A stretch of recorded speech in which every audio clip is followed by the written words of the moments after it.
Selamat berjumpa di channel kami SMK Perkebunan MM52 menyongsong tahun pelajaran 2020-2021. Doa dan harapan kami kita semua dalam kondisi sehat, semangat, dan terus sukacita. Saat ini bersama dengan kami telah hadir Ibu Insinyur Endang Sugiyarti sebagai Ketua Yayasan Dana Pendidikan Perkebunan. Apa kabar Ibu? Baik, sehat dan selalu bersemangat. Oke, selalu bersemangat dan terus bersukacita. Demikian juga sudah hadir bersama Ibu Insinyur Endang Sugiyarti, Bapak Dermawan Adenan Magister Perikanan sebagai Kepala Sekolah SMK Perkebunan MM52. Halo Bapak, apa kabar? Sehat dan tetap semangat. Baik, sehat dan tetap semangat. Saat ini kita akan berbincang tentang SMK Perkebunan MM52 menyongsong pelajaran tahun 2020-2021. Terlebih dahulu saya akan memohon informasi kepada Ibu Endang Sugiyarti sebagai Ketua Yayasan. Apa sebenarnya yang menjadi visi dan misi yayasan, karena itu akan menjadi titik tolak visi dan misi Sekolah Menengah Kejuruan Perkebunan MM52. Saya jelaskan dari awal bahwa MM adalah Muja Muju, nama desa pada saat itu, dan sekarang sudah menjadi nama kelurahan Muja Muju. Kemudian pada tahun 52 itu, tahun 1952, di desa Muja Muju itu berdirilah Sekolah Perkebunan Menengah Atas, atau disingkat menjadi SPBMA MM52. Kemudian sesuai dengan peraturan pemerintah bahwa SPBMA MM52 itu diganti menjadi SMK Perkebunan MM52. Sekolah ini adalah merupakan monumen hidup daripada pejuang eks-tentara pelajar yang ingin selalu berkarya, baik sebelum merdeka maupun setelah merdeka sampai sekarang. Dan bidang perkebunan ini sangat sekali dibutuhkan, sehingga kita mendapatkan tenaga yang terampil dan terdidik. Sehingga SPBMA ini merupakan karya yang terbesar daripada tentara pelajar, eks-tentara pelajar itu. Kalau boleh saya sebutkan, eks-tentara pelajar itu waktu itu adalah Bapak Awibowo, antara lain, kemudian Bapak Dr. Martono, beliau sebagai Menteri Transmigrasi, kemudian masih ada Dr. Bambang Sunardi, dan masih ada yang lain. Dengan demikian, sejak yayasan berdiri sampai dengan sekarang, yayasan tetap konsisten menjaga cita-cita para pendiri. Begitu, Ibu? Ya, begitu. Visi daripada Yayasan Dana Pendidikan Perkebunan adalah sebagai penyelenggara Sekolah Perkebunan Menengah Atas, artinya sebagai penyelenggara sekolah atau pendidikan pertanian dalam arti luas. Kemudian sebagai monumen juga perjuangan, lalu berakar pada kebudayaan Indonesia dan memegang teguh janji-janji Pancasila. Kemudian misi yang pertama adalah menyelenggarakan sekolah atau pendidikan non formal dan formal dalam bidang pertanian, perkebunan, perikanan, peternakan, dan agribisnis. Dan visi yang ketiga adalah menggalang kerjasama dengan semua pihak untuk meningkatkan agar lembaga itu lebih berkembang. Itu. Ya, luar biasa bahwa yayasan ini berdasarkan nilai-nilai luhur dari Pancasila. Pertanyaan kemudian adalah, ada berapa lembaga pendidikan yang diselenggarakan oleh yayasan ini, Ibu? Ya, ada 3 lembaga pendidikan di Yayasan Dana Pendidikan Perkebunan, yaitu SPBMA MM52 yang berdiri tahun 52, kemudian Akademi Perikanan Yogyakarta kita dirikan tahun 86. Itu adalah atas prakarsa Bapak Insinyur Wardoyo selaku Menteri Pertanian dan juga Bapak Dr. Martono selaku Menteri Transmigrasi. Kemudian yang ketiga adalah LKP ya, Lembaga Kursus dan Pelatihan, itu PPMM 52. Itu kita dirikan pada tahun 1996, pada saat itu kalau tidak salah pas Krismon. Sehingga kita berusaha untuk membuka kursus, dalam arti anak-anak SPBMA itu lulusannya itu biasanya sudah ditampung di PTP, artinya langsung diterima kerja. Dan pada saat pertama diangkat kerja, dia itu sudah menjadi mandor. Sehingga kursus itu pertama saya beri nama dengan kursus calon mandor. Jadi LKP PPM 52, tetap pakai MM 52 untuk menghormati pendiri yang dulu. Kemudian kenapa kita beri pelajaran tentang calon mandor? Karena otomatis anak itu setelah lulus, dia akan membina atau memimpin, karena mandor, paling tidak 7 atau 9 orang waktu itu. Sehingga saya harus memberikan bekal bahwa anak ini harus punya akhlak dan kepribadian yang bagus. Di samping itu dia sudah siap, karena saya rasa untuk SPBM AM 52 itu memang sudah terkenal ya, dalam arti semuanya sudah tahu. Memang banyak sekali SPBMA di Indonesia ini, ada di Lampung, Bengkulu, Jember, Gombong, dan Purwokerto. Pada waktu itu kami juga diserai sebagai ketua BKSSI. Kemudian mereka sepertinya tidak tahan, kemudian banyak yang tutup. Nah, satu-satunya yang berdiri di sini dengan SPBMA Indonesia, yang kemungkinan juga sebentar lagi sudah ada. Kemudian SPBMA MM 52 ini berdiri sampai sekarang. Terima kasih informasinya Bu Endang, dan sekarang saya akan beralih kepada Bapak Dermawan Adenan sebagai Kepala Sekolah SMK Perkebunan MM 52. Apa yang hendak Bapak sampaikan terkait dengan tahun pelajaran 2020-2021? Terima kasih. Yang pertama yang ingin saya sampaikan adalah masalah sumber daya manusia.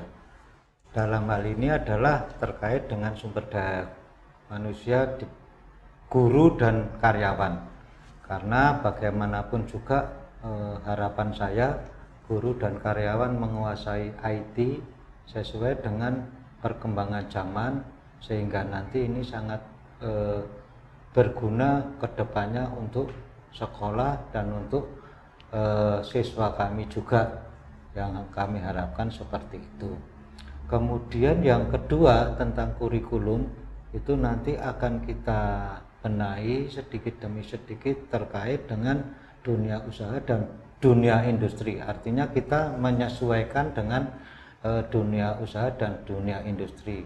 Yang harapan saya nanti untuk kelas 1 khusus tentang persiapan lahan, kelas 2 pemeliharaan, dan kelas 3 panen. Dan kemudian mungkin akan kita tambah juga tentang kepemimpinan, karena alumni kita itu nanti disiapkan untuk menjadi mandor, yang mana mereka akan membawai beberapa orang, sehingga tanpa jiwa kepemimpinan, leadership dari masing-masing siswa tadi, niscaya nanti berat bagi siswa kami kalau tidak kita berikan mata pelajaran leadership kepemimpinan.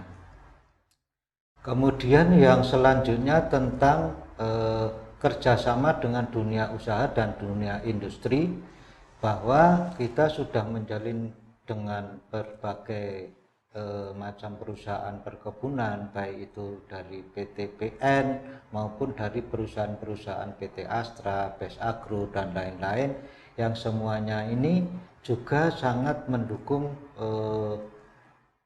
kerjasama dengan sekolah kita. Artinya mereka juga banyak yang menyerap daripada lulusan tempat kita.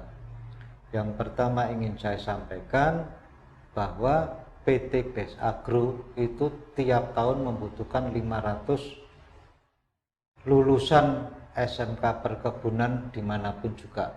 Jadi mereka sangat butuh alumni-alumni dari basic perkebunan ini. Sedangkan SMK perkebunan di Indonesia itu kalau tidak salah hanya kita saja yang masih bertahan.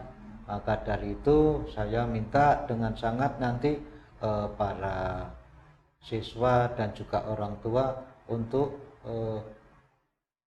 berlomba-lomba masuk ke SMK Perkebunan untuk mengimbangi permintaan dari dunia usaha dan dunia industri. Mungkin itu yang bisa kami sampaikan sementara, Bu. Terima kasih. Ya, menarik sekali apa yang disampaikan oleh Pak Adenan tadi, bahwa hanya satu saja PT BES Agro sudah membutuhkan 500 lulusan SMK Perkebunan. Padahal masih ada PTPN-PTPN yang lain yang juga membutuhkan lulusan SMK Perkebunan. Itu berarti sekolah ini harus mencetak banyak calon pekerja-pekerja yang nantinya akan disalurkan ke PT atau PTPN-PTPN. Pertanyaan saya kepada Pak Adenan, apa yang sudah disiapkan oleh Bapak terkait dengan tahun pelajaran 2020-2021 supaya banyak sekali kemudian siswa yang mendaftar ke SMK Perkebunan MM52? Terima kasih, Bu. Apa yang Ibu tanyakan tadi, bahwa di SMK Perkebunan itu kita sudah menjalin kerjasama dengan perusahaan-perusahaan perkebunan, baik itu PTPN maupun PT swasta yang bergerak di bidang kelapa sawit, misalnya PT BES Agro, PT Astra, dan lain sebagainya, PT Sawit Mandiri Lestari yang ada di Riau. Semua itu kita punya kerjasama yang baik, sehingga pada saat kelas 11 prakerin mereka bisa kita kirim ke perusahaan-perusahaan tersebut selama 6 bulan, sehingga ilmu yang terserap daripada di bangku sekolah dan di perusahaan itu bisa disinergikan. Kemudian yang selanjutnya tentang kurikulum, memang kita siapkan kurikulum yang ada hubungannya, yang arahnya itu disesuaikan dengan dunia usaha dan dunia industri. Nih, kalau kita melihat daripada kurikulum yang tahun ini, itu memang harus kita ada perubahan, yang mana perubahan itu juga tidak semuanya, karena kita juga masih di bawah Balai Pendidikan, Balai Dikmen, sehingga kita tidak seenaknya aja mengubah kurikulum, tapi ada kurikulum baku yang tidak bisa kita ubah, tapi ada juga kurikulum yang bisa kita ubah, yang kita sesuaikan dengan dunia usaha dan dunia industri. Jadi seperti yang saya singgung di depan tadi, bahwa kita juga menekankan pada jiwa kepemimpinan, leadership, sehingga lulusan dari SMK Perkebunan itu kan disiapkan untuk menjadi mandor, sehingga pada saat nanti menjadi mandor mereka tidak grogi, tidak bingung, karena mungkin pekerja yang di bawah alumni kita itu lebih tua usianya dibandingkan anak-anak didik siswa kita yang yang bekerja di perusahaan-perusahaan tersebut.